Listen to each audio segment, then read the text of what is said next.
Hai sobat, gimana kabar kalian? Semoga disehatkan selalu dan banyak rezekinya, amin. Jangan lupa untuk berlangganan. Dengan Anda berlangganan, Anda menjadi orang pertama di channel ini yang memiliki hak istimewa. Pada kesempatan kali ini, Sabta Novel akan melanjutkan Tales of Herding Gods episode 576-580. Untuk melihat video selengkapnya, sahabat bisa kunjungi playlist yang telah Sabta Novel sediakan. Yuk mari, kita berimajinasi bersama dan masuk ke alur ceritanya.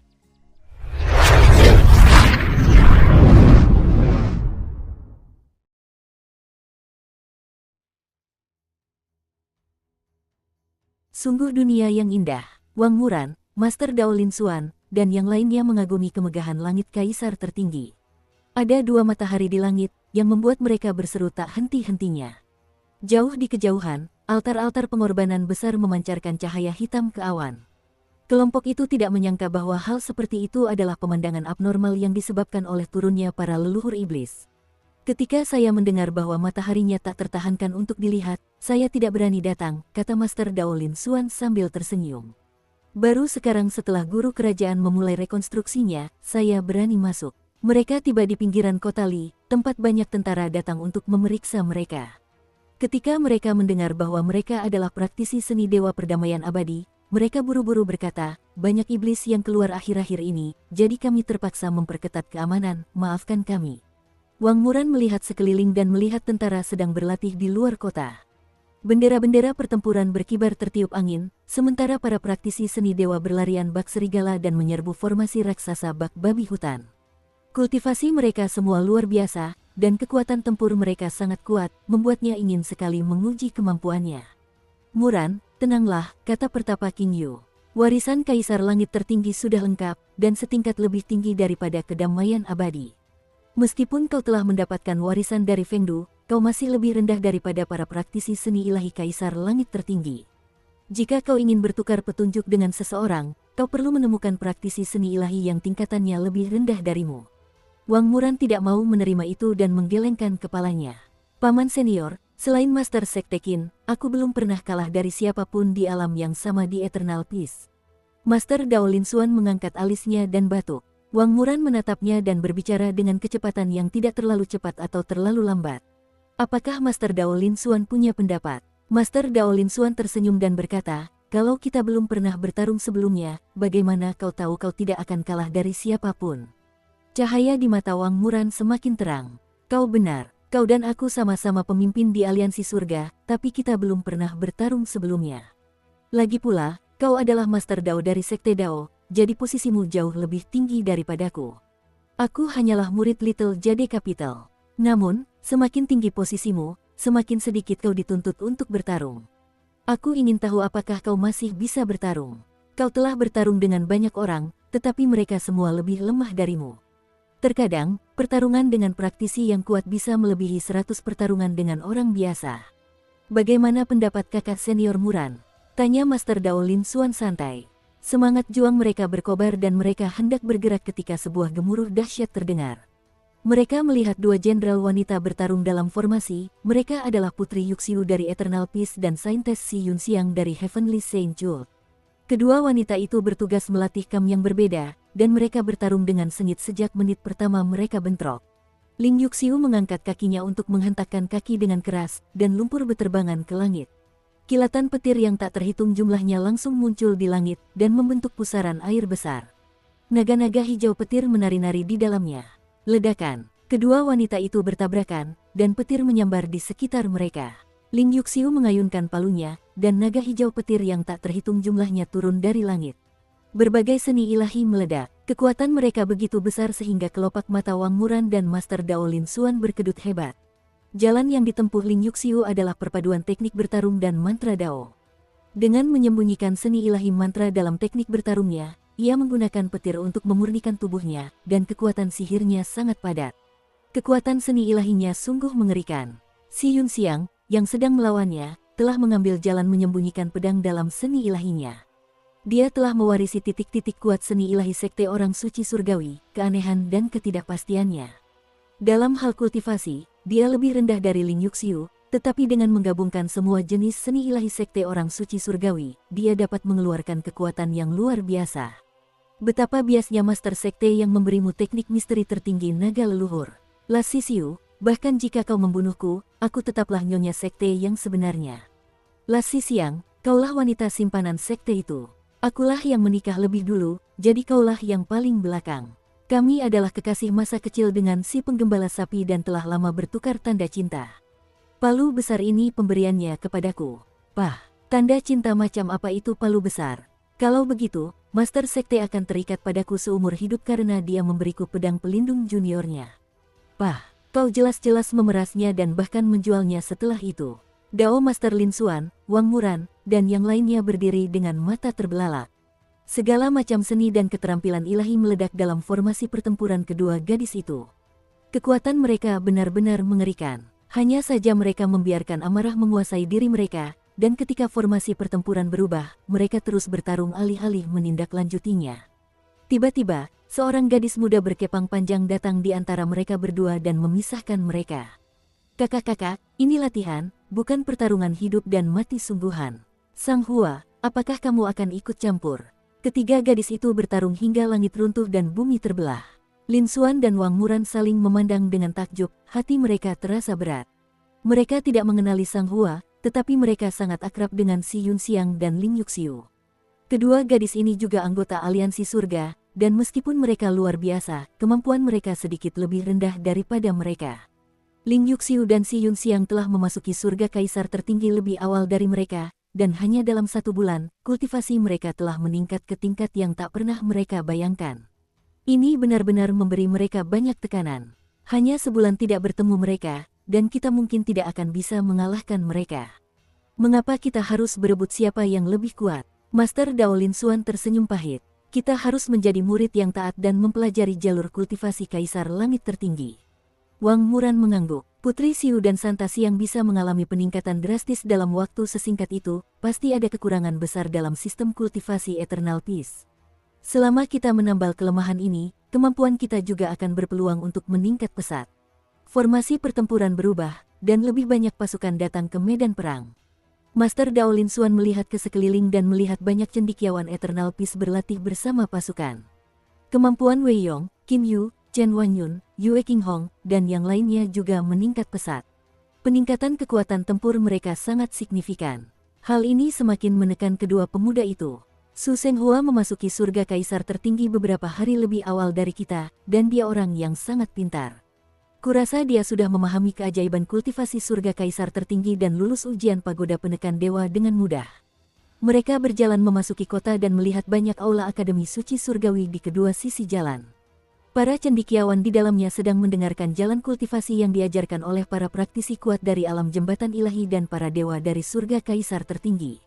Master Sekte Qin benar-benar tahu cara meraih keuntungan pribadi. Master Dao Lin Xuan tertegun sejenak, lalu berkata kepada para Taois tua dan biarawati di sampingnya, Sekte Dao kita terlalu tertutup.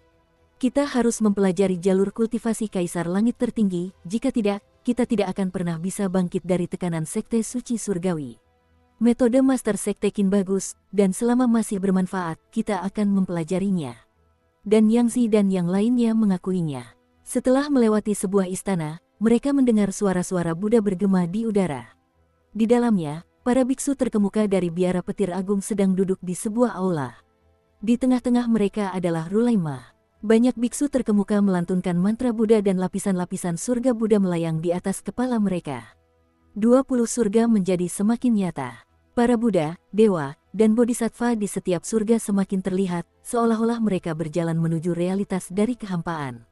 Paman senior, apa yang mereka lakukan? Wang Muran bertanya pada Pertapa King Yu. Membuka jalan menuju alam Buddha, jelas Pertapa King Yu. Menurut catatan ibu kota Giok kecil, agama Buddha memiliki dunianya sendiri yang disebut surga Buddhisme. Selama era Kaisar Pendiri, banyak Buddha melayang ke surga menuju surga Buddhisme dan meninggalkan biara petir agung.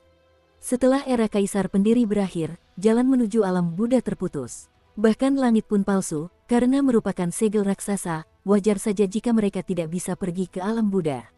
Namun, penghalang dunia surga Kaisar tertinggi sangat tipis, jadi Rulaima pasti berencana untuk membuka surga Buddhisme di sini dan menjalin kontak dengan para Buddha kuno. Rulaima berencana untuk menemukan teknik lanjutan dari Sutra Mahayana Rulai. Tanya Long Yu. Pertapa King Yu mengangguk. Kemungkinan besar, Sutra Mahayana Rulai hanya bisa dikultivasikan hingga 20 surga. Begitu seseorang memasuki alam Buddha, tidak ada lagi teknik lanjutan. Rulaima memiliki ambisi yang besar, jadi dia pasti melakukan ini untuk jalur kultivasi menuju surga setelah Sutra Mahayana Rulai. Master Dao Lin Xuan sangat iri dan bertanya kepada Dan Yangzi, "Paman senior, apakah sekte Dao kita memiliki alam Dao?" Dan Yangzi menggelengkan kepalanya. "Aku belum pernah mendengarnya sebelumnya." Bahu Master Dao Lin Xuan merosot, lalu ia mendesah. Ketika leluhur tidak bekerja keras, keturunannya akan menderita. Bukankah para Master Dao di masa lalu terlalu acuh tak acuh terhadap imbalan duniawi? Jika kita tidak bekerja keras, kita akan dikalahkan oleh biara petir agung. Bagaimana kita bisa terus menjadi tanah suci Daoisme? Sekte Dao tidak bisa terus bermalas-malasan. Dan Yangzi berbisik, "Guru Dao, meskipun sekte Dao kita tidak memiliki surga seperti alam Dao, kita memiliki dewa-dewa yang telah mencapai Dao yang tersembunyi di surga orang lain. Surga Kaisar tertinggi ini juga merupakan surga yang besar, jadi seharusnya ada ahli dari sekte Dao kita.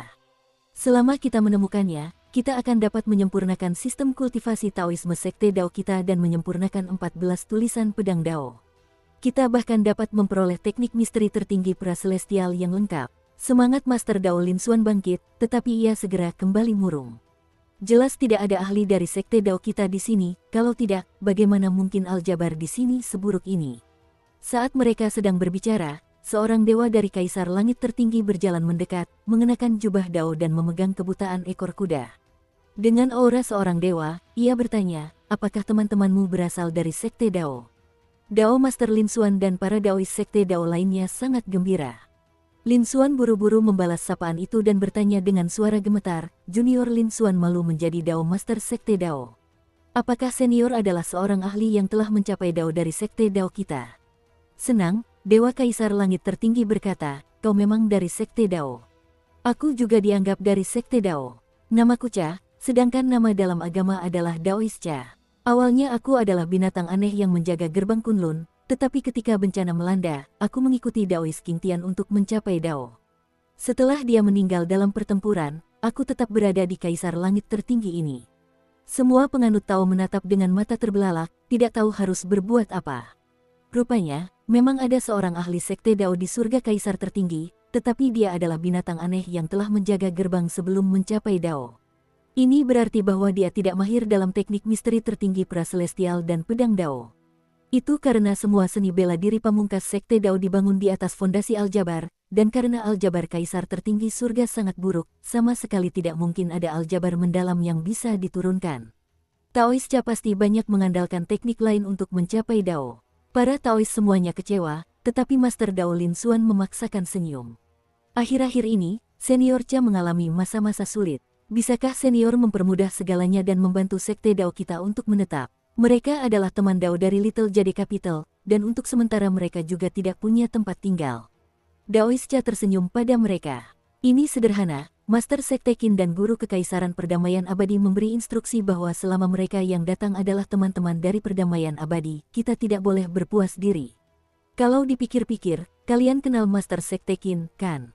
Benar-benar orang yang aneh, reputasinya termasyur di surga Kaisar Tertinggi kita dan posisinya luar biasa. Kudengar dia bahkan adalah Master Sekte orang suci surgawi, terlahir sebagai orang suci dan tubuh penguasa yang terkenal. Banyak orang mengagumi reputasinya dan karenanya pergi mencari tempat di sekte orang suci surgawi." Master Dao Lin Xuan menatapnya dengan ekspresi aneh sambil mengumpat dalam hati. Bukankah itu hanya sekte iblis? Sekte Santo Surgawi dimulai dari guru surgawi yang sangat terkenal, tetapi sekte Dao kita tidak dapat dihancurkan oleh mereka. Itu benar, sebelum Taois Tian King tewas dalam pertempuran, dia meninggalkan beberapa barang untukku. Aku selalu menyimpannya dengan aman, kata Taois Cha. Master Dao Lin Xuan dan yang lainnya sangat gembira. Daois Cha melepas mahkota Dao dari kepalanya dan dengan lembut memutar diagram Yin Yang Taiji di atasnya.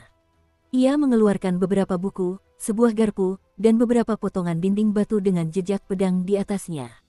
Garpu itu kemungkinan adalah senjata sucinya. Saya selalu menyimpan buku-buku ini, tetapi saya tidak mengerti simbol-simbol anehnya, katanya.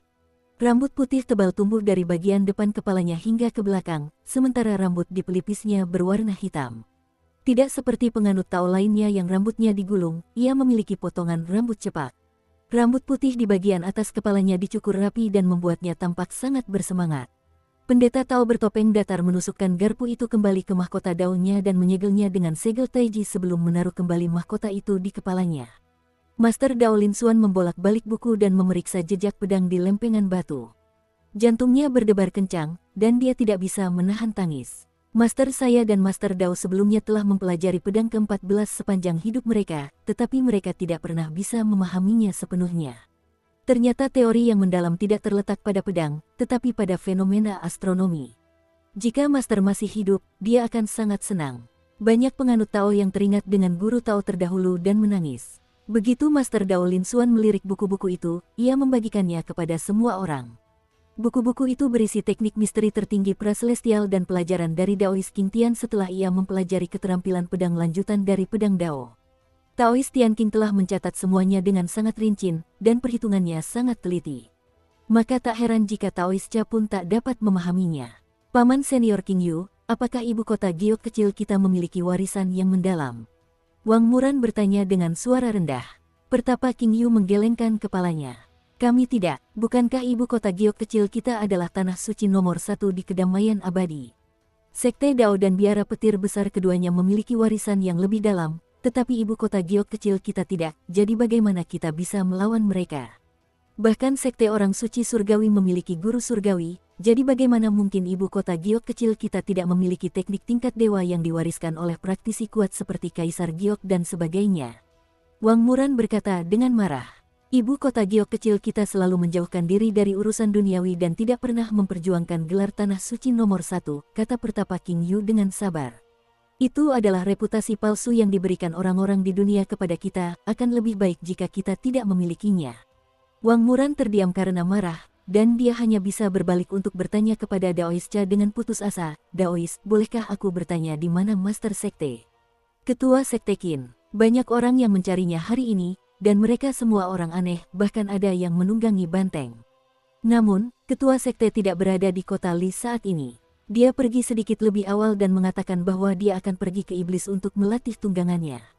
Wang Muran berteriak keheranan, dia pergi ke wilayah iblis sendirian. Tidak juga, Kaisar Langit Tertinggiku telah merebut kembali sebagian wilayah, dan kami membangun menara penjaga di kota tanpa celah. Dewa Sang Ye ditempatkan di sana. Banyak praktisi seni ilahi Kaisar Langit Tertinggi dan Kedamaian Abadi sedang mencari tentara iblis yang tersebar di sekitar sana, jelas Taois Cha. Belakangan ini tidak ada pertempuran, jadi masih cukup damai. Pasukan belum bergerak, jadi yang ada hanya praktisi seni dewa dari iblis dan manusia yang saling menantang di perbatasan. Master Sekte Qin akan baik-baik saja. Yang ia bicarakan adalah aturan tak tertulis dari Kaisar Langit Tertinggi. Tradisi bela diri berkembang pesat di dalamnya, dan baik iblis maupun manusia menghormati kekuatan bela diri. Ketika tidak ada pertempuran berskala besar, para praktisi seni dewa dari kedua belah pihak akan berkeliaran, dan banyak praktisi seni dewa iblis dan manusia muda akan saling bertukar pukulan. Dewa dan iblis jarang ikut campur, sehingga para peserta pelatihan dari kedua belah pihak bisa saling bertarung. Ini adalah cara ekstrim untuk melatih generasi muda. Ini adalah hal yang sudah diketahui di sini, tetapi karena baru pertama kali datang ke surga Kaisar Tertinggi, dia masih belum mengetahuinya. Apakah Master Sekte Qin telah lulus ujian pagoda penindasan dewa? Tanya Wang Muran. Mengapa dia harus melakukannya? Ekspresi Daois Cha dipenuhi dengan kekaguman. Saat dia datang ke surga Kaisar Tertinggi, dia membunuh 4 ahli terhebat dalam taruhan untuk kota Li dan memaksa murid paling sombong dari iblis sejati Furiluo untuk mengakui kekalahan. Setelah itu, dia menjadi legenda. Kemudian, dia diculik oleh Furiluo, melarikan diri, dan berlari sejauh 100.000 mil sambil hampir membunuh semua murid Dewa Iblis dari alam 6 arah dan alam 7 bintang. Bahkan, ada cukup banyak murid alam makhluk surgawi yang tewas di tangannya. Dengan kemampuan Master Sekte Qin, dia tidak perlu lulus ujian pagoda penekan dewa. Tubuh Wang Muran bergetar hebat, ekspresinya dipenuhi rasa tidak percaya. Ia tiba-tiba menoleh. Paman senior, apakah kita benar-benar tidak memiliki warisan yang mendalam? Pertapa King Yu tersenyum padanya. Bukankah warisan ibu kota Giok kecil kita sudah cukup baik? Meskipun ada kekurangannya, tekniknya hanya yang terbaik. Selama kekurangannya diperbaiki, kau tidak akan kalah dari Master Dao. Dan surga Kaisar Tertinggi adalah tempat yang tepat untuk itu. Kau bisa belajar dari kelebihan orang lain dan menggabungkannya dengan teknik ibu kota giok kecil kita. Ada begitu banyak teknik di Little Jade Capital, bagaimana mungkin menggabungkan semuanya semudah itu? Gumam Wang Muran dalam hati. Pertapa Qin Yu menatapnya dengan penuh semangat. Jika ada kemauan, pasti ada jalan, aku sangat menghargaimu. Setelah kamu memahaminya dengan baik, ajarkan kepadaku terlebih dahulu. Aku sudah tua dan pikiranku tidak secerdas anak muda sepertimu. Tuan muda, mengapa naga gemuk tidak bermetamorfosis seperti Jiang Miao? Antara kota tanpa embroiling dan kota Li, terdapat daratan seluas lebih dari 2000 mil. Hulinger mengikuti di samping Qin Mu dan menyaksikan kilin naga bertarung dengan seorang praktisi iblis kuat dari alam makhluk surgawi. Jiang Miao bisa bermetamorfosis, jadi naga gemuk seharusnya juga bisa. Qin Mu menarik napas dalam-dalam, dan teknik 3 eliksir tubuh penguasa beredar di tubuhnya sementara ki vitalnya mengeluarkan raungan naga. Aku juga tidak tahu, mungkinkah dia terlalu gemuk dan tidak bisa berubah? Sepertinya tidak, menurutku itu karena dia masih terlalu malas. Manik kilin sangat kuat, sehingga kultivasinya tidak kalah dengan para ahli hebat alam hidup dan mati, namun kekuatan tempurnya secara keseluruhan tidak tinggi. Ia dipenuhi luka-luka akibat bertarung dengan seorang praktisi iblis yang kuat. Qin Mu tidak membantu, hanya berdiri di samping dan menonton. Para ahli iblis lainnya juga tidak ikut campur. Mereka hanya berdiri dan menyaksikan pertempuran. Aturan Kaisar Langit Tertinggi sangat aneh. Selama terjadi pertemuan antara praktisi seni dewa, mereka biasanya akan bertarung satu lawan satu dan jarang menyerbu. Namun, ketika Qin Mu melarikan diri untuk menyelamatkan diri selama 100.000 mil dan dikejar oleh banyak praktisi seni dewa iblis, situasinya berbeda. Alasan dibalik mengapa iblis tidak mematuhi aturan dan terus menyerbunya adalah karena para dewa iblis telah menetapkan perintah agar dia dibunuh. Naga kilin bertarung dengan keras. Beberapa saat kemudian, ia tiba-tiba memahami keajaiban teknik misteri tertinggi naga leluhur. Ia kemudian langsung mengeksekusi manik kilinnya dan mengubah api kilin menjadi api berbentuk naga yang tak terhitung jumlahnya. Api-api itu menyapu lawannya. Kemudian, tubuhnya bergetar dan sisik naga itu beterbangan, berubah menjadi cermin terang yang memantulkan seni dewa milik lawan. Praktisi iblis yang kuat itu menjadi bingung karena harus berhadapan dengan seni ilahi miliknya dan naga api. Tiba-tiba, sisik naga terbalik dan berputar-putar di sekelilingnya dengan ganas. Praktisi iblis yang kuat itu tak mampu melancarkan serangan apapun, karena semua seni ilahi dipantulkan kembali oleh sisik-sisik itu. Area tempat mereka berputar semakin mengecil. Manik kilin terbang ke area yang dikepung dan bersinar terang dengan api. Jeritan memilukan terdengar dari dalam, dan praktisi iblis yang kuat itu pun terbakar menjadi abu. Naga kilin mengguncang tubuhnya dan memanggil kembali sisik naganya. Dia menelan manik kilin dengan kegembiraan yang mengejutkan. Dia berteriak, "Master Sekte, aku menang. Akhirnya aku menang untuk pertama kalinya." Qin Mu curiga. Linger, ketika Fatih Dragon berkultivasi dengan senior Brother Tiger, dia tidak pernah menang sekalipun. Hu Linger mengangguk. Tidak sekalipun. Dewa Harimau Hitam mengatakan bahwa dia memalukan pada awalnya dan ingin dia bersujud dan meminta maaf kepada para iblis yang telah mengalahkannya. Setelah itu, Dewa Harimau Hitam terbiasa dengan hal itu, dan naga gemuk juga terbiasa dengan hal itu. Qin Mu tidak bisa berkata apa-apa. Naga kilin dengan angkuh berlari dengan ujung kakinya, ekornya terangkat tinggi. Ia berjalan beberapa kali mengitari Qin Mu dan Hulinger, sangat puas dengan dirinya sendiri. Seorang ahli iblis berjalan dari sisi lain dan berseru, "Apakah Anda Master Sekte Qin Mu?" "Ini aku. Bolehkah aku bertanya siapa kamu?" tanya Qin Mu. "Orang tanpa nama, selamat tinggal." Para ahli iblis berpisah dan pergi dengan tergesa-gesa, dan Qin Mu sedikit mengernyit. Para iblis itu semua adalah praktisi alam surgawi yang kuat, jadi akan sangat sulit untuk mengalahkan mereka sendirian. Namun, mereka telah membuat keputusan yang tidak bijaksana untuk berpisah. Bukankah ini memberinya kesempatan untuk menyingkirkan setidaknya satu dari mereka? Tuan muda, para iblis tampaknya melarikan diri untuk menyelamatkan diri. Hulinger mengeluarkan baskom besar untuknya, lalu membuat air liur naga dan mengoleskannya ke tubuhnya. Dengan curiga, ia berkata, "Jika mereka menggabungkan kekuatan mereka, kemampuan mereka mungkin akan lebih hebat dari kita, tetapi mereka melarikan diri tanpa sepatah kata pun. Mungkinkah mereka mencoba menyebarkan informasi? Demi keamanan, kita harus segera kembali ke kota Li." Qin Mu mengangkat alisnya. "Jika kita maju, kita akan sampai di pos penjagaan kota tanpa embroiling.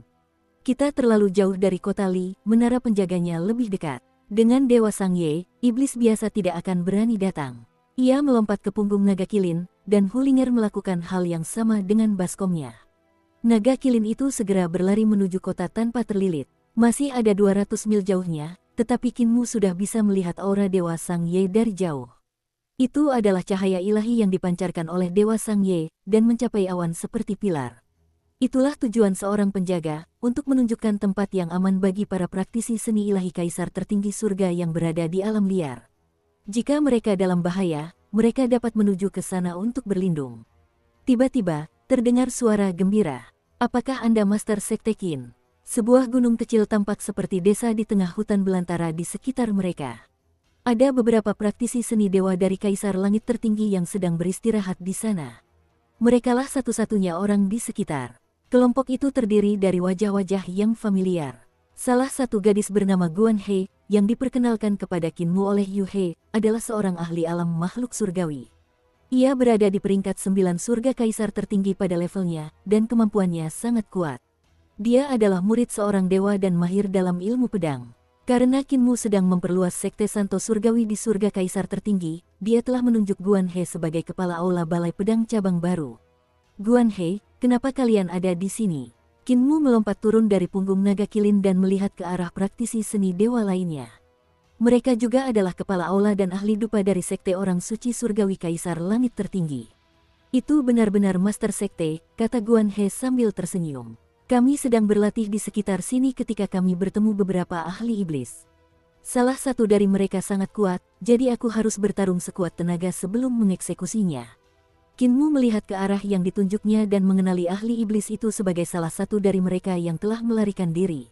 Masih ada tanda-tanda pertempuran sengit di sekitarnya. Begitu ya, Kinmu tersenyum padanya. Ketua Balai Guan, ini berat untukmu. Langit hampir gelap dan aku berencana untuk pergi ke pos jaga. Apa kalian mau ikut? Mata Guan He berbinar, dan dia berjalan mendekat sambil tersenyum. Kami juga berencana untuk kembali. Orang-orang lain pun ikut, dan Kinmu berjalan di depan kelompok menuju penjaga di kota tanpa embroiling. Guan He buru-buru menghampirinya dan berkata sambil tersenyum, kenapa ketua sekte begitu terburu-buru? Kita semua ahli sekte, jadi bagaimana mungkin kita takut pada siapapun? Aku dikenali oleh para iblis, dan aku khawatir mereka akan memberitahu praktisi kuat untuk mencegatku di depan. Kinmu tersenyum pada gadis itu. Kepala Balai Guan, siapa gurumu lagi? Ketika Yu He memperkenalkanmu kepadaku, aku lupa bertanya. Guruku adalah Tian Fenggou. Master Sekte pernah bertemu dengannya sebelumnya. Jadi, Dewi Tian Fenggou. Kinmu mengangguk dan berbalik untuk beristirahat dengan rasa ingin tahu. Para Master Aula dan Dupa, bagaimana dengan para Master kalian? Kami juga murid Tian Fenggou, kata seorang pemuda. Kinmu mengangguk lagi dan menepuk leher tebal naga kilin di sampingnya sambil tersenyum. Hall Master Guan, saat kalian bertarung dengan praktisi iblis kuat dari alam makhluk surgawi itu, kalian pasti menyelesaikan pertarungan dengan cepat. Melihat jejak-jejak seni ilahi yang kalian tinggalkan, itu bukan dari serangan fatal meskipun tidak sederhana. Pukulan mematikan yang sesungguhnya adalah pedang yang menusuk punggung iblis, membunuh roh primordialnya dengan segera. Saat itu, jarak antara Hall Master Guan dan ahli iblis itu seharusnya sedekat sekarang. Dari jarak sedekat ini, Hall Master Guan telah membunuhnya. Ekspresi Guan He sedikit berubah, dan tiba-tiba sebuah manik kilin besar membubung ke langit. Dalam sekejap, api kilin yang berkobar ada di mana-mana, membakar segalanya. Di antara kobaran api, sebuah pedang terbang melesat keluar. Tepat saat wanita itu melancarkan jurus pedangnya, Kinmu mengetukkan jari-jari pedangnya di bagian tengah alisnya. Peluru pedangnya berubah menjadi cahaya pedang yang menyilaukan yang menyapu ke depan, menghancurkan jurus pedang Guan He dan bagian tengah alisnya. Kinmu menarik kembali pedangnya dan melihat sekelilingnya, di mana para kepala aula dan ahli dupa dari sekte orang suci surgawi menjerit dengan sedih. Saat berikutnya, kepala mereka terpotong oleh sisik naga yang besar. Naga kilin mengguncang tubuhnya dan mereka kembali. Kinmu meraih peluru pedangnya dan berkata dengan lembut, naga gendut, kau telah memenangkan beberapa pertempuran lagi. Tuan muda, mereka adalah orang-orang yang ingin dipanggil oleh para iblis itu. Hulinger menjulurkan kepalanya dari telinga naga kilin. Kalau begitu, Dewi Tian Fenggou. Kinmu hendak berbicara ketika telinganya berkedut, dan dia tiba-tiba berbalik. Siapa di sana? Seekor rusa roe berlari keluar dari hutan dan menggoyang-goyangkan ekornya yang kecil sambil menatapnya dengan rasa ingin tahu. Kemudian diikuti oleh kawanan rusa roe yang berlari keluar dari hutan untuk memeriksa kelompoknya dengan rasa ingin tahu. Jadi mereka hanya segerombolan rusa roe yang konyol. Kinmu menghela napas lega. Rusa-rusa Roe yang konyol itu maju dan mengangkat kepala mereka untuk menatapnya dengan berani. Kinmu sedikit gemetar, dan sebuah suara yang jelas tiba-tiba terdengar dari hadapannya. Master Sekte Qin, kau baru saja membunuh murid-muridku. Tidakkah kau pikir kau harus memberiku penjelasan? Kinmu mengeluarkan Sun Jadiai dan Moon Jadiai dengan tergesa-gesa dan memasangnya di belakangnya. Pada saat yang sama, bendera menari-nari di sekelilingnya, mengurung semua makhluk dalam radius 10 langkah ke dalam formasi. Itu adalah bendera teleportasi. Dia butuh waktu untuk menggunakan seni teleportasi ilahi sehingga bendera teleportasi jauh lebih praktis karena dia bisa mengaktifkannya dalam sekejap dan berteleportasi lebih jauh. Dia telah membuat mereka terhindar dari serangan para dewa dan setan sehingga dia tidak mudah terjerumus ke dalam situasi serupa saat dia ditangkap oleh Fury Luo. Meskipun bendera teleportasi hanya sedikit lebih cepat, sedikit waktu dapat menyelamatkan nyawa. Yang mengejutkannya, saat bendera teleportasi berputar dan rune di atasnya menyala, tiba-tiba bendera itu meledak berkeping-keping. Kain yang robek berkibar di udara seperti kupu-kupu. Hanya tiang bendera yang tertinggal di tanah. Kecepatan dewa jauh lebih cepat dari yang aku perkirakan. Kinmu tidak membuang waktu saat ia mengaktifkan dua mata giok itu. Ki Yin tertinggi berubah menjadi cahaya bulan sementara Ki yang tertinggi berubah menjadi cahaya matahari, dan keduanya sangat kuat. Dua mata giok itu ada di tangannya, dan ia siap menyambut musuh kapan saja. Sinar mata giok itu tebal, dan akan menyapu apapun yang ada di depannya. Ketika pupil kedua mata giok itu mengembang, mereka tidak memiliki banyak kekuatan dan hanya bisa digunakan sebagai sumber cahaya. Namun, selama telapak tangan Kinmu mengendalikan sistem saraf mereka, ia dapat mengubah formasi di dalamnya dan memadatkan cahaya kedua bintang menjadi satu garis. Kedua garis cahaya itu memiliki kekuatan untuk melukai bahkan dewa. Dia telah mengujinya sejak lama pada tubuh Dragon Rearing Sovereign. Kinmu mengamati sekelilingnya sambil berkata dengan suara serius, "Mungkinkah kamu Dewi Tian Fenggou?" "Ini aku." Seorang wanita berpakaian putih salju perlahan berjalan ke arah sinar bulan di Sun Jadiai, dan dia adalah wanita yang benar-benar cantik. Rambutnya digulung menjadi sanggul sebelum ditumpuk di atas kepalanya, sedikit condong ke satu sisi. Gerakan gaunnya memikat, dan kain istana di tubuh bagian atasnya cukup longgar, tetapi pinggangnya sangat ramping, begitu rampingnya hingga satu lengan dapat melingkarinya. Sikapnya agak berbeda, dan tatapannya dingin. Seolah-olah tidak ada apapun di dunia ini yang dapat menggerakkan hatinya. Sudut mata Kinmu berkedut. Jika wanita seperti itu sudah memutuskan sesuatu, akan sangat sulit untuk mengubahnya. Rusa-rusa Roe konyol di sampingnya sama sekali tidak takut pada Tian Fenggou yang berjalan mendekat. Mereka terus menggigiti pakaiannya sambil menjilatinya dengan lidah mereka. Bahkan ada beberapa rusa Roe konyol yang mengangkat kepala untuk menatapnya dengan rasa ingin tahu sementara rusa Roe jantan melolong padanya. Kinmu bertindak seolah-olah sedang menghadapi musuh besar dan menatap Tian Fenggou dengan gugup, tidak berani melewatkan satu pun gerakannya. Akan tetapi, rusa-rusa itu menarik terlalu kuat sehingga dia tidak punya pilihan selain menarik kembali pakaiannya dari mulut mereka. Kamu. Beberapa rusa jantan marah dan menundukkan kepala untuk menanduknya. Salah satu rusa mundur selangkah setelah melakukannya sekali untuk mengumpulkan energi lagi, sementara rusa lain mengikuti jejaknya. Kinmu berdiri tegak seperti gunung dan membiarkan rusa-rusa itu menanduknya berulang-ulang. Tidak heran kalau Grandmaster ingin memasang kaki rusa pada dirinya sendiri, rusa-rusa ini terlalu pandai menyiksa orang. Tian Fenggou melirik rusa Roe yang menyerang Kinmu, dan tatapannya jatuh ke dua mata giok itu. Bukankah Master Sekte Qin berutang penjelasan kepadaku karena membunuh murid-muridku? Dan semuanya sekaligus. Aku hanya memiliki beberapa murid yang telah kuajar dengan tekun, namun mereka semua dibunuh oleh Master Sekte Qin sekaligus. Bahkan jika kamu adalah murid guru surgawi, kamu tetap harus menjelaskannya dengan jelas. Sepertinya Dewi Tian Fenggou tidak tahu apa yang telah dilakukan murid-muridnya. Ekspresi gugup di wajah Kinmu menghilang, dan dia menghela napas lega. Dengan tatapan tulus, dia berkata, "Fenggou, muridmu Guan He dan yang lainnya telah menyerahkan diri mereka kepada ras iblis dan mencoba menyakitiku. Aku tidak punya pilihan selain bersikap kejam atau hidupku akan terancam." Tian Fenggou mengangguk dan berkata, "Master Sekte Qin berkata murid-muridku tunduk pada ras iblis, jadi kau pasti punya buktinya, kan?" Kinmu perlahan mundur sambil memegangi mata giok itu. "Dewi Fenggou, tolong ikuti aku." Dia melangkah mundur selangkah demi selangkah. Kedua mata giok itu dipegang erat di tangannya sehingga dia bisa bereaksi kapan saja. Naga Kilin juga berjalan mundur sambil menggendong rubah kecil itu. Dari belakang, 9 rusa roe konyol itu masih menanduk mereka dengan bodoh.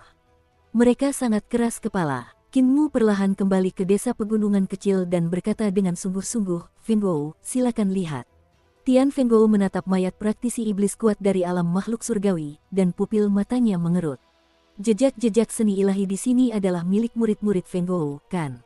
Ini bukan seni ilahi satu orang, tetapi 5 orang. Guan He telah memberitahuku bahwa dia bertarung sengit dengan ahli iblis ini dan hanya berhasil membunuhnya setelah beberapa kali berusaha, jadi mengapa ada seni ilahi 5 orang di sini? Mungkin juga Guan He ingin mengklaim penghargaan, kata Tian Fenggou acuh tak acuh. Tidak bisakah Dewi Fenggou melihat pukulan mematikan pada mayat itu? Kau adalah ahli ilmu pedang jadi kau seharusnya bisa melihatnya. Agar seseorang dapat menusuk roh primordial dengan begitu cepat, kedua orang itu pasti berada pada jarak yang sangat dekat, kata Qin Mu dengan sungguh-sungguh. Dari ekspresi mayat itu, dia sama sekali tidak menyangka Guan He akan menyentuhnya, jadi dia terkejut. Guan He begitu dekat dan dia tidak lengah, membiarkan roh primordialnya terbunuh, jadi bagaimana mungkin keduanya bermusuhan? Karena mereka bukan lawan, mereka pasti berteman. Murid-murid Dewi Fenggou telah bersekutu dengan para iblis. Apakah perlu bukti lebih lanjut? Tatapan Tian Fenggou berkedip, dan ia berkata pelan, aku masih agak bingung. Karena mereka bersekongkol dengan iblis, mengapa Guan He harus membunuh iblis itu? Itu karena dia ingin menggunakan nyawa ahli iblis ini untuk mendapatkan kepercayaanku, kata Qin Mu. Hanya dengan begitu dia bisa mendekatiku dengan sukses. Dewi Fenggou, coba lihat lagi, apakah ada seni sihir iblis di sini? Jika ini pertarungan, mengapa ahli iblis ini mati sebelum sempat melepaskan satu seni sihir pun? Dengan penglihatanmu, tentu saja tidak sulit untuk melihat ini. Tian Fenggou tanpa ekspresi. Lalu, jejak-jejak seni dewa di sini menunjukkan bahwa pertempuran itu sangat sengit, tetapi tidak ada seni dewa yang merusak desa pegunungan kecil ini.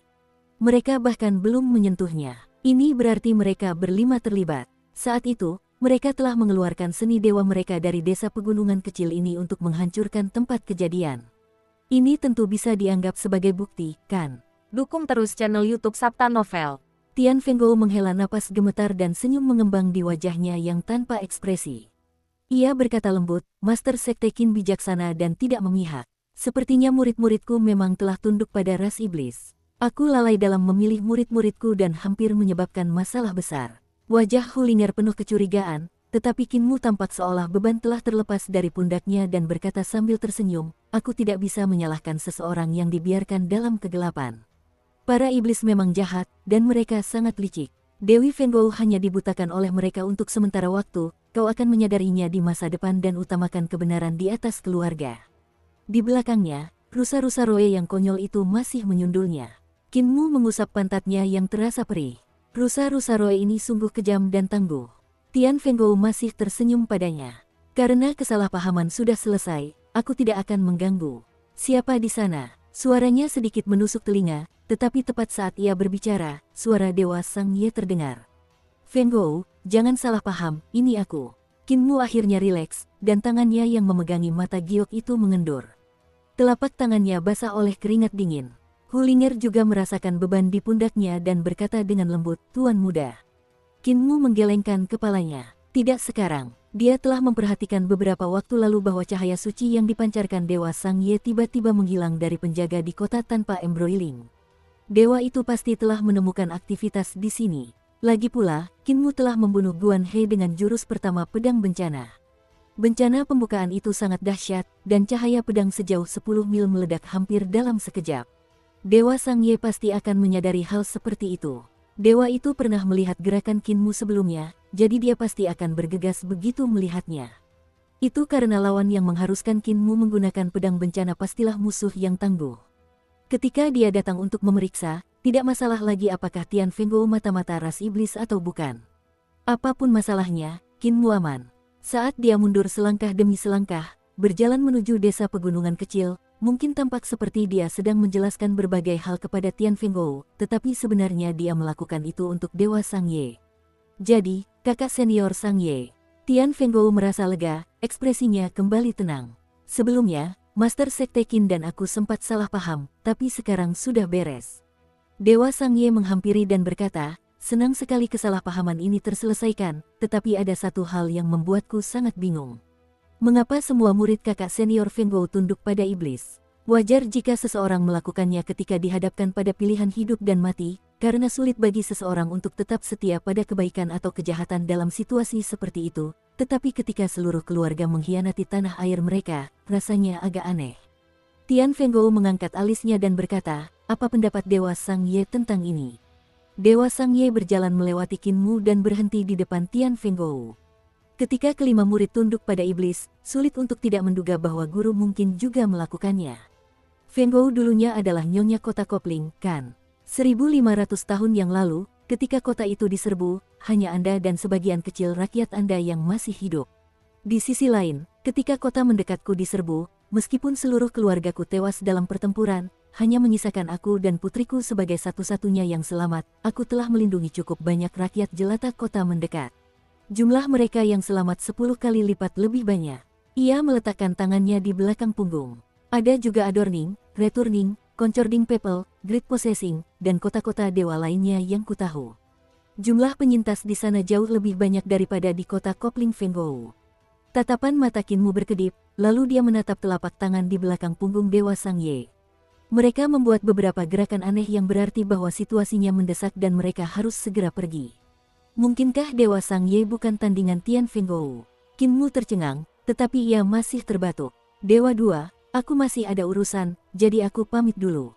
Arah yang ditujunya adalah bayangan Dewa Sang Ye. Saat ia melangkah mundur selangkah demi selangkah, ia tidak pernah melangkah dari punggung Sang Ye, karena hanya dengan cara ini ia dapat menghindari tatapan Tian Fengguo. Master Sekte Qin berencana pergi ke kota tanpa masalah. Kau yakin Dewa Sang Ye bukan pengkhianat? Kenapa murid-muridku yang mengkhianati kita tetap begitu dekat dengan kota tanpa masalah? Yang menjaganya adalah Dewa Sang Ye, dan jika dia pengkhianat, kau hanya akan menyerahkan diri ke tangan musuh.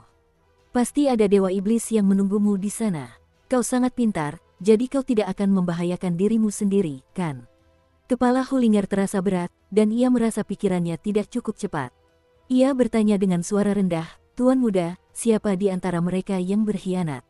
Tian Fengguo berbicara lagi. Dewa Sang Ye telah memulai pembangunan pos penjaga di kota tanpa embroiling, kan?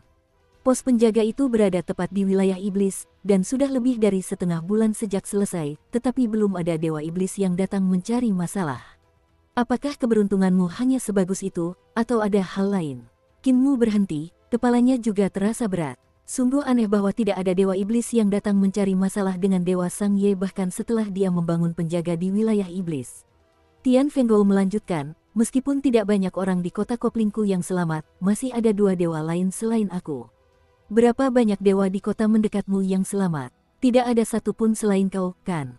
Mungkinkah mereka semua mati di tangan dewa-dewa iblis? Di mana 2 kakak senior yang keluar dari kota Kapling bersamamu? Setahu saya, meskipun mereka meninggalkan kota, mereka gugur dalam pertempuran untuk kota tanpa terlilit. Dan begitu saja, kau juga satu-satunya yang selamat dari kota Kapling, kata Sang Ye dengan tenang. Hulinger memeluk ke-6 ekornya. Tuan Muda, aku sudah pusing. Qin Mu menatapnya. Aku juga. Tapi, masih ada satu cara untuk menentukan siapa pengkhianatnya, yaitu pergi ke reruntuhan kota tanpa terlibat. Jika Dewa Sang Ye benar-benar pengkhianat, pasti akan ada praktisi kuat dari ras iblis yang menunggu kita untuk menyerahkan diri ke sana. Jika tidak ada, tepat saat dia berkata demikian, sebuah tubuh besar turun dari langit di sebelah kanannya. Itu adalah Dewa Iblis. Sudut mata Qin Mu sedikit berkedut. Dia pernah melihat Dewa Iblis ini 2 kali sebelumnya. Pertama kali adalah dalam pertempuran di kota Nearing, di mana dia membunuh semua anggota keluarga Sang Ye. Kali kedua adalah di kota Li. Pada hari itu, dia dan Sang Hua dibawa ke kota Li oleh Dewa Harimau Hitam, dan Sang Hua terus menatap Dewa Iblis itu. Dia memiliki tanda-tanda api di tubuhnya, dan matanya bagaikan 2 api yang menari-nari. Ketika dia turun, ketiga dewa itu berdiri bagaikan 3 kaki tripod. Dewa Iblis Huo Chaluo datang dari kota tanpa embroiling milikmu, kan? Tanya Tian Fengguo dengan suara lembut. Pupil Dewa Sang Ye tiba-tiba mengerut, dan ia menggertakkan giginya. Huo Chaluo membunuh seluruh keluargaku kecuali putriku.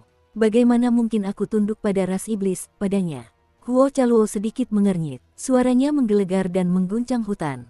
Sekarang masalahnya sudah begini, kenapa kita masih perlu bersembunyi padahal kita berdua lawan 1? Singkirkan saja semua kepura-puraan dan akhiri ini secepatnya. Raja Furiluo yang terhormat sudah tidak sabar lagi untuk bertemu bocah bermarga Qin ini. Lingkungan sekitar menjadi sunyi. Setelah beberapa saat, Tian Fenggou tertawa pelan. Master Sekte Qin suka menyimpulkan kebenaran dari petunjuk, jadi aku ingin bermain dengannya, menertawakannya dan mempermainkan hatinya. Bukankah itu yang suka dilakukan Dewa Iblis? Darah Qinmu menjadi dingin. Tian Fenggou tersenyum dan berkata, Huo Chaluo, kau harus mengalahkan Master Sekte Qin. Aku akan mengirim Dewa Sang Ye pergi. Huo Chaluo menoleh dan menatap Qin Muho yang bergerak mundur dengan gugup. Tiba-tiba ia mendengar suara dentuman dan merasakan sakit yang membakar ketika salah satu rusa roe yang konyol itu menyundulnya lagi. Dengan marah, ia menghunus pedangnya dan meletakkannya di leher rusa roe jantan itu sambil berkata dengan kejam, pukul aku lagi dan aku akan membunuhmu. Tian Fenggou terkekeh dan menerkam Dewa Sang Ye. Di saat yang sama, Huo Chaluo membungkuk sambil menyeringai dan mengulurkan tangannya untuk meraih Qinmu. Kau bayangan hitam di kota Nearing hari itu. Kaulah yang melindungi gadis dari keluarga Sang Kan. Sungguh heroik, aku bahkan tidak bisa membunuhmu. Tapi, mencoba melarikan diri sekarang. Rusa roe di bawah pedang Qinmu tiba-tiba hancur berkeping-keping, dan cahaya pisau yang sangat menakjubkan bersinar melalui hutan. Bahkan membelah langit, cahaya pisau melewati telapak tangan dan leher Huo Chaluo, meninggalkan garis hitam yang sangat tipis di langit. Garis hitam yang paling tipis tidak terbayangkan, seperti tidak ada sama sekali. Tampaknya seperti ruang telah teriris-iris dan tidak punya waktu untuk pulih. Cahaya pisau yang menakjubkan itu tiba-tiba berhenti di depan leher Qinmu, dan seorang tetua yang tinggi dan tegap berdiri dari kulit rusa roe yang telah terbelah. Dia tampak garang dan memiliki janggut yang berantakan yang tumbuh dengan cepat ke segala arah. Wajah tetua itu penuh amarah, dan ia mengarahkan pisaunya ke leher Qinmu sambil menggerutu dengan geram, Muer, memangnya kenapa kalau aku menandukmu? Si cacat, si buta, dan si bisu yang terus-menerus menandukmu. Aku baru melakukannya sekali dan kau ingin membunuhku. Katakan padaku, apa kau tidak bias? Apa kau pikir mereka lebih menyayangimu daripada aku? Qinmu buru-buru menarik pedangnya dan menatap tetua jangkung di depannya dengan heran sekaligus gembira. Ia berseru gembira, kakek jagal. Sebelum ia selesai berbicara, rusa-rusa roe lainnya berhamburan, dan sosok mereka melesat ke langit untuk mencegat Tian Fenggou yang sedang menyerbu Dewa Sang Ye. Cahaya pedangnya sudah menusuk ke depan, jadi ia tidak punya waktu untuk mengubah jurusnya. Tombak panjang berubah menjadi naga hitam untuk mengganggu cahaya pedang. Tubuh Tian Fenggou bergetar hebat. Naga hitam itu terus mengincar tulang punggung jurus pedangnya, menyebabkan kekuatan sihirnya terputus berulang kali dan membuatnya sulit untuk melepaskan kekuatannya. Dia mahir dalam ilmu pedang, dan pencapaiannya dalam ilmu pedang bisa dianggap sebagai salah satu atau dua teratas di surga kaisar tertinggi. Tentu saja, itu sebelum Qinmu membangun koneksi antara surga kaisar tertinggi dan kedamaian abadi. Ketika ilmu pedang kedamaian abadi diturunkan kepada surga kaisar tertinggi, ilmu pedangnya tidak lagi bisa dianggap sebagai yang teratas. Di kekaisaran perdamaian abadi, ada banyak sekali ahli yang keterampilan pedangnya melampaui miliknya. Yang membuatnya takut adalah tombak naga hitam itu benar-benar dapat mematahkan kekuatannya dengan sedikit tenaga, menghancurkan sihirnya. Bintang-bintang di langit bersinar dan membentuk medan gaya bintang surgawi yang agung. Saat ia dan tombak naga hitam itu bertabrakan lagi, tombak itu tiba-tiba menghantam dadanya. Ini adalah jenis seni ilahi yang tidak biasa yang menggunakan bintang dan astrologi sebagai seni ilahi. Mengenai transformasi seni dewa perdamaian abadi melampaui kaisar tertinggi surga jauh lebih banyak. Tian Fenggou memuntahkan darah sambil mengerang dan mundur dengan tergesa-gesa. Tiba-tiba, ia merasakan hawa dingin di hatinya. Pada suatu saat, sesepuh berpisau itu datang dari belakangnya. Dengan mundur, ia menabrak pisaunya, menusuk punggungnya sendiri. Kekuatan pisau itu tidak kuat, jadi jelaslah bahwa tetua yang tampak jujur itu hanya ahli dalam menusuk dari belakang. Dia kurang memiliki kekuatan nyata dalam gerakannya. Tian Fenggou mengayunkan pedangnya ke belakang, namun sebelum cahaya pedang dapat menyapu tetua di belakangnya, lelaki tua lain, yang kali ini membawa tungku, memukulnya dengan palu. Api membubung dari tungku di punggungnya, serangan itu sungguh luar biasa beratnya. Kekuatannya sungguh mengerikan. Hanya karena satu serangan itu, tulang dan urat Tian Fenggou patah, dan ia pun jatuh ke tanah sebelum terpental kembali dan mendarat lagi beberapa kali. Kemampuannya luar biasa, bahkan melampaui Dewa Sang Ye, jadi dia masih hidup. Dia tahu bahwa dirinya telah disergap dan jelas bukan tandingan bagi begitu banyak ahli, jadi dia langsung memilih untuk melarikan diri. Dia melompat 100 mil jauhnya, lalu berbalik dan melihat seorang tetua yang tingginya tak tertandingi mengangkat telapak tangannya untuk menyapu langit. Tian Fenggou tercengang. Tetua itu memiliki sepasang telinga besi yang cemerlang dan sangat tinggi. Dia jauh lebih tinggi daripada dewa dan iblis sejati, dan dia bahkan bisa melipat ruang tempat Tian Fenggou berada. Tidak mungkin baginya memiliki kekuatan sihir yang begitu mengerikan. Saat ia memikirkan hal itu, ia menyadari bahwa tetua bertelinga besi itu tidak sedang melipat ruang. Sebaliknya, setelah ia terluka parah oleh pandai besi tua itu, ia jatuh ke dalam sebuah lukisan. Sekarang, dia melarikan diri melewatinya. Tian Fenggou segera mengayunkan pedang sucinya untuk merobek ruang, dan lukisan itu langsung hancur berkeping-keping. Satu cahaya pedang melesat lurus ke arah wajah tetua bertelinga besi itu. Dia tampak sangat tinggi, dan kemampuannya sungguh luar biasa, tetapi sebenarnya kemampuannya juga kurang. Ketika dia melihat cahaya pedang melesat, dia tahu dia tak bisa melawannya dan berbalik untuk pergi. Tombak naga hitam itu tiba-tiba menyerang ke depan dan menghamburkan gerakan pedang Dewa Tian Fenggou. Ia melompat keluar dari lukisan dan bertemu dengan seorang pria tegap berbulu musang yang menunggangi banteng hijau. Keahliannya dalam menggunakan pisau tak tertandingi, dan gerakannya rumit. Ia menggunakan keahlian menggunakan pisau yang belum pernah dilihatnya sebelumnya, dan mantra yang tersembunyi di dalamnya memiliki kekuatan luar biasa. Ia telah meremehkannya dan langsung menderita. Cahaya pisau menyala, dan tangan kanannya yang memegang pedang terpotong oleh kekuatan yang dahsyat. Darah menyembur dan berceceran di udara. Tian Fenggou mendengus dan menangkap pedangnya dengan tangan kiri. Ia hendak menikam pria kekar yang menunggangi banteng hijau itu, tetapi ia melihat sesosok wanita cantik yang tak tertandingi menggenggam telapak tangannya. Dengan gerakannya, ruang terasa runtuh dan menyusut. Tubuh Tian Fenggou langsung terhempas ke arah telapak tangan itu, melawan kehendaknya. Ledakan. Pandai besi tua itu bergegas menghampiri dan memukul kepalanya dengan palunya, membuatnya tertegun, sementara tetua pendek itu mematahkan gerakan pedang sucinya dengan tombak naga hitamnya. Cahaya pedang berputar aneh di udara dan menusuk dadanya. Bang! Wajahnya membentur telapak tangan si cantik yang tak tertandingi, dan kekuatan telapak tangan bintang surgawi yang agung meledak, mengubah wajahnya menjadi kekacauan berdarah. Tangan si cantik bergerak cepat, meluncur melalui tubuhnya dan menyegel roh dan jiwa primordialnya. Tian Fenggou jatuh ke tanah, roh primordialnya tak mampu melarikan diri, tersegel dalam tubuhnya yang hancur. Ia masih belum mengembuskan napas terakhir, tetapi tatapannya redup. Pada saat itu, seorang pria bertopeng perunggu bergegas ke sisinya dan menusukkan jarum perak ke tubuhnya. Saat ia berbicara, suaranya terdengar semakin jauh. Denganku di sini, dia tidak akan mati. Jangan khawatir, kita bisa menahan jiwanya dan menariknya keluar untuk diinterogasi nanti. Dewa Sang Ye berdiri linglung, tidak tahu apa yang baru saja terjadi. Bahkan sebelum ia sempat melawan Tian Fenggou sudah ditaklukkan oleh para pendatang baru yang aneh itu.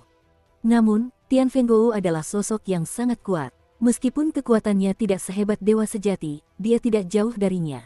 Dia jelas bukan tandingannya. Sang Ye siap mengorbankan dirinya demi kebenaran kapan saja, tetapi sayang sekali Kinmu kemungkinan besar harus mati bersamanya. Untungnya, orang-orang aneh itu muncul entah dari mana dan bertarung dengan kacau hingga mereka melukai Tian Fenggou dengan parah dan menyegelnya. Kalau tidak, dia dan Kinmu pasti sudah mati. Di sampingnya, Kinmu dengan hati-hati menyingkirkan pisau besar di dekat lehernya. Jagal mendengus, dan pisau besar itu tetap di tempatnya. Kinmu mendorong lagi, tetapi Jagal masih tidak mengizinkannya bergerak. Jelas sekali dia masih marah. Kakek Jagal, kau telah menutupi dirimu dengan kulit rusa roe. Mantra nenek begitu hebat sehingga aku tak bisa melihatnya dan tak tahu itu kau. Jika aku tahu, aku tak akan menghunus pedang di lehermu, kata Kinmu hati-hati. Aku tidak peduli, kata Bacer dingin. Aku sudah susah payah membesarkanmu, tapi kau malah ingin membunuhku hanya karena aku memukul bokongmu. Hatiku sudah mati. Di belakangnya, 5 jari Huo Chaluo tiba-tiba terpisah secara merata dan jatuh ke tanah seperti pilar daging. Luo, suara aneh terdengar dari tenggorokan Huo Chaluo, dan ia perlahan menarik lengannya. Ia menyentuh lehernya dengan gemetar, berusaha menjaga keseimbangan. Ia tidak berani bergerak terlalu cepat, jadi setiap tindakannya sangat hati-hati. Akan tetapi, sebelum ia sempat menyentuh lehernya, kepalanya kehilangan keseimbangan dan tergelincir ke samping. Tangan Huo Chaluo menjadi lebih cepat lagi, dan dia berusaha meraih kepala itu. Ledakan. Sebuah tepukan keras terdengar saat kedua tangannya beradu di atas lehernya. Ketika kepalanya terkulai ke samping, darah menyembur dari lehernya, membuat tangannya merah. Pisau yang cepat sekali. Kepala Huo Chaluo menjerit memekakkan telinga dan terjatuh 2 kali ke tanah sebelum api di matanya akhirnya padam. Kinmu sangat iri dan memuji, pisau suci kakek jagal sudah sempurna. Aku kalah, jangan jilat sepatuku. Wajah Bacar muram, tangannya tak bergerak sama sekali. Pisaunya masih tertancap di leher Kinmu. Kau bias dan tak mencintaiku. Kau mencintai si bisu, si cacat, dan si buta, ketiga bajingan itu, tapi tidak aku. Aku melihat mereka asyik memukulmu, jadi aku mencobanya sekali dan kau ingin membunuhku. Adik junior. Basan melompat dari punggung banteng dan berlari kegirangan. Adik junior, kau membuat guru marah. Guru telah setuju untuk menerimaku kembali sebagai murid, tetapi permintaannya adalah agar aku sedikit merendahkan suaraku dan lebih sedikit bicara. Waktu semua orang bilang mau cari kamu, aku bilang adik junior itu terlalu pintar jadi dia nggak bakal pernah dapat masalah, dan lihat, nggak ada masalah sama sekali. Guru Heaven Knife, kenapa kamu malah nempelin pisau ke leher adik junior? Tenang aja, kita semua satu keluarga besar, jadi kita bisa bicarakan baik-baik. Jagal mengayunkan pisaunya dan mendarat di bahu kanselir Agung Basan. Ia langsung menutup mulutnya. Wajahnya merah padam karena menahan kata-katanya. Kakak senior Basan, kakek Jagal hanya berpura-pura mati dan tidak mengusirmu dari keluarganya, jadi mengapa kamu harus secara resmi menjadi muridnya lagi? Kinmu bertanya dengan bingung. Basan tersadar dan mendorong pisau itu menjauh. Suaranya tiba-tiba menjadi 2 kali lebih keras saat ia berteriak marah, Pak Tua, kau menipuku. Telinga Bacar bergetar karena getaran itu, dan dia menatap Kinmu dengan marah. Kinmu menggosok pantatnya yang masih sakit. Si buta, si bisu, dan si cacat sungguh kejam, pantatnya nyaris hancur. Seharusnya aku sudah lama curiga ketika rusa-rusa roe konyol ini terus menyundulku. Kakek bisu, kakek buta, dan kakek cacat adalah yang paling kejam, dan bahkan kakek jagal pun telah disesatkan oleh mereka. Si buta berjalan mendekat dengan tombak naga hitamnya. Saat sampai di hadapan Kinmu, ia menyeringai. Kinmu menatapnya dengan wajah muram dan pergi mencari nenek Si. Si buta menggaruk kepalanya dan berkata dengan marah, tukang daging, kau mengkhianatiku. Jagal merasa agak bersalah dan menggaruk kepalanya. Kapan aku melakukannya? Si buta tua, berhentilah menuduhku tanpa alasan. Si tuli menghampiri dan berkata, aku sudah mendengar semuanya. Kau mengkhianati si buta, si bisu, dan bahkan si cacat. Kamu tuli, apa yang bisa kamu dengar? Jagal tertawa terbahak-bahak karena sangat marah. Palu besar di tangan Mute berubah kembali menjadi peluru pedang yang mengalir kembali ke dadanya. Ia mengangkatnya dan berseru dengan tegas, Aba, Aba. Bagus sekali. Tepuk tangan kripel. Mulut Jagal tak bisa dikunci. Jagal memutar matanya dan menarik pisau dari leher kanselir Basan sambil berkata dengan ramah, Basan, orang tua ini tidak akan menang melawan mereka dalam berbicara, jadi datanglah bantu aku berdebat. Kedua tangan Basan berderak saat ia mengepalkannya, dan ia melangkah lebar ke depan semua orang. Ia berdeham dan hendak membuka mulut ketika Dewa Sang Ye berkata, apakah para senior berasal dari surga? Senior, surga surgawi. Blaine mengangkat kepalanya dan menatap dewa ini. Ia terkekeh. Kami dari reruntuhan besar, bukan surga surgawi. Pertama, bolehkah aku bertanya berapa umur kakak senior? Dewa Sang Ye tersenyum. Reruntuhan agung pernah menjadi kaisar pendiri langit surgawi. Umurku 20.084 tahun. Blaine bersandar sambil menggerutu. Umurku 562 tahun. Semua orang tiba-tiba merasa sangat muda dan penuh energi. Kinmu datang ke sisi nenek Si dan melihatnya melayang di atas Tian Fenggou dengan kekuatan sihirnya. Ia menggunakan mantra di dalam kitab suci iblis surgawi pendidikan agung untuk menarik keluar roh primordial Tian Fenggou dan menginterogasinya. Apoteker sedang meracik obat di sampingnya, menggunakan anestesi untuk jiwa guna mengurangi kemampuan Tian Fenggou dalam melawan. Kitab suci iblis surgawi pendidikan agung memiliki banyak mantra yang sangat aneh. Mantra-mantra itu seringkali tampak seperti mantra dari jalur iblis, tetapi mantra-mantra itu juga dapat dipahami dengan pikiran lurus. Kinmu telah mempelajarinya di bidang ini. Ketika Dewa Sang Ye menoleh, hatinya sedikit bergetar melihat mantra nenek Si. Teman-teman dari surga ini sepertinya berasal dari asal yang tidak pantas. Mereka bahkan sangat mahir dalam mantra jalur iblis. Master Sekte Qin juga sepertinya berasal dari asal yang tidak pantas. Kinmu menatap penuh semangat pada seni sihir nenek Si. 9 tetua dari desa lansia cacat semuanya memiliki kelebihan masing-masing. Selain kecantikannya, nenek Si dikenal karena kehebatan sihirnya. Namun, karena yang dia kembangkan adalah jalur iblis, dia tidak mau mengajarkan terlalu banyak mantra kepada Kinmu.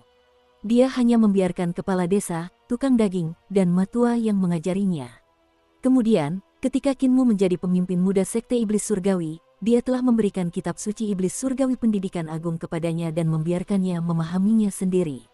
Dia tidak mengajarkan teknik atau seni ilahi apapun kepada Kinmu.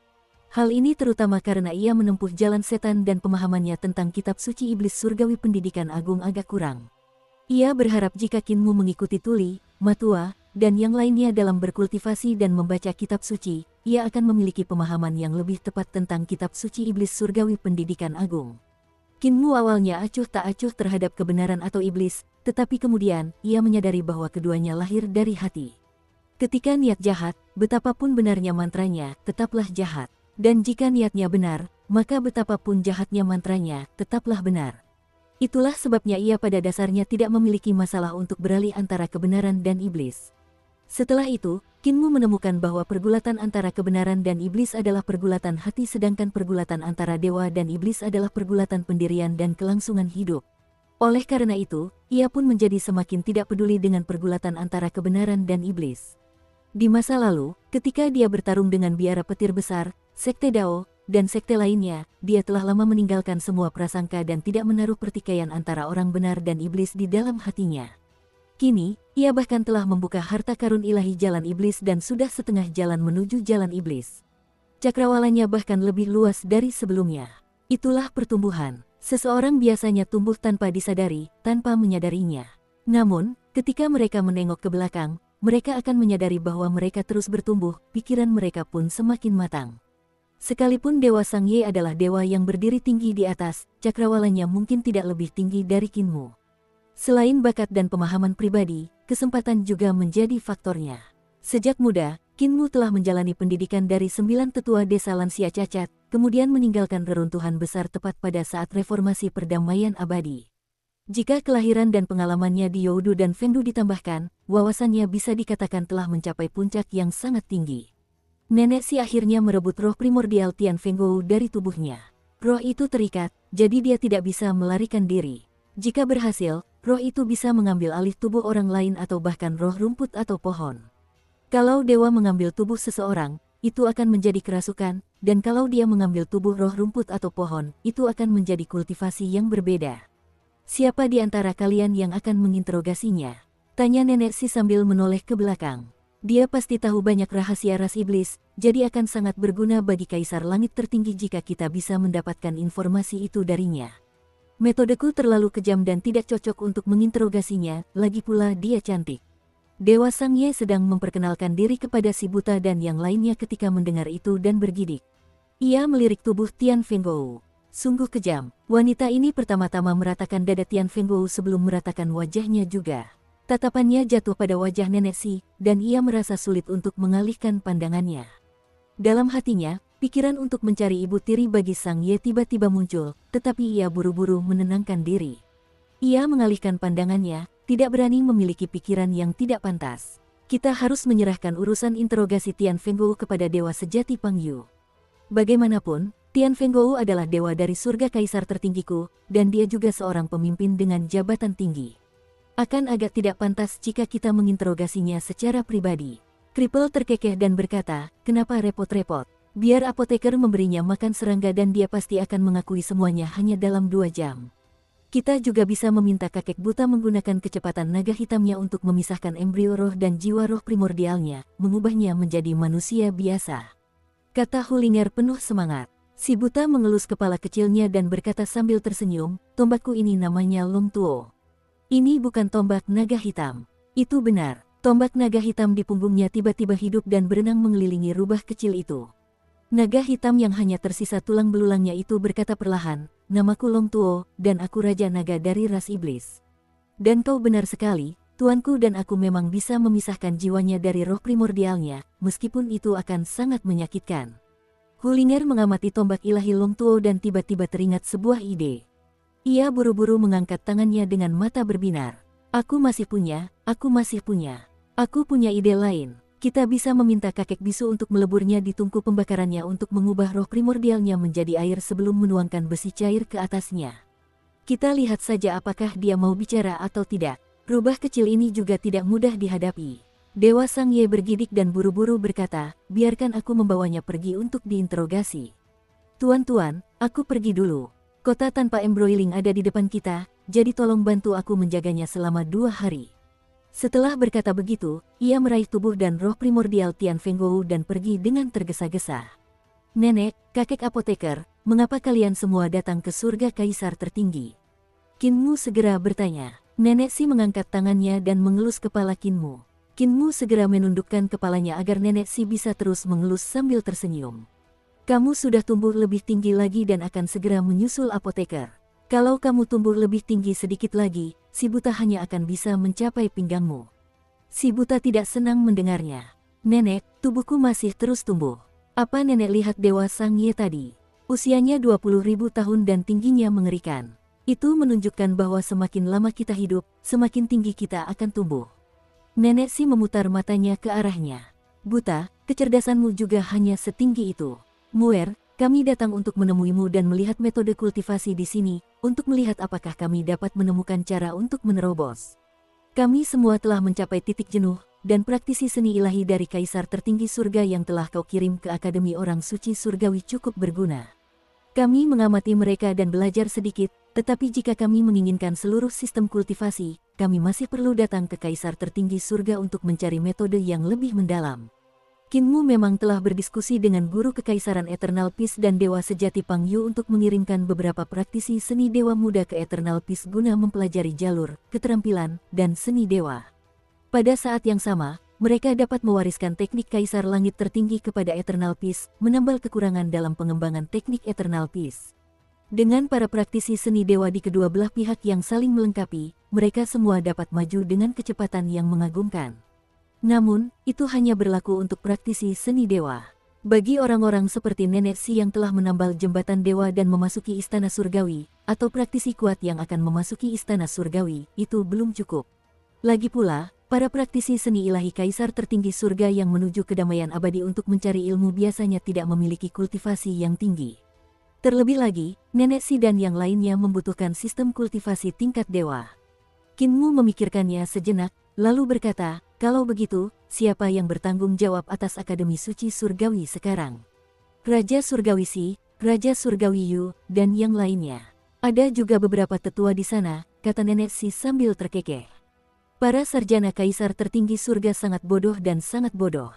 Mereka tidak bisa belajar aljabar apapun yang terjadi, jadi yang terbaik adalah membiarkan para tetua dan Raja Surgawi dari Sekte Orang Suci Surgawi yang pusing. Dewa Sangye meminta bantuan kita untuk menjaga kota tanpa embroiling, jadi mari kita pergi ke sana. Kinmu mengangguk. Semua orang mengobrol dan tertawa satu sama lain, jadi dia pun segera melupakan pantatnya yang berdarah dan bermain-main dengan si buta, si bisu, dan si cacat. Banteng hijau melihat keempat kaki pendek naga kilin, dan matanya berbinar. Ia berlari kecil dan berdiri seperti manusia untuk berjalan beberapa putaran mengelilinginya. Wajah naga kilin menjadi gelap, tetapi ia tidak mengatakan sepatah kata pun. Ia terus berjalan maju. Tombak ilahi Long Tuo berubah menjadi kerangka naga hitam dan berderak saat berenang di udara.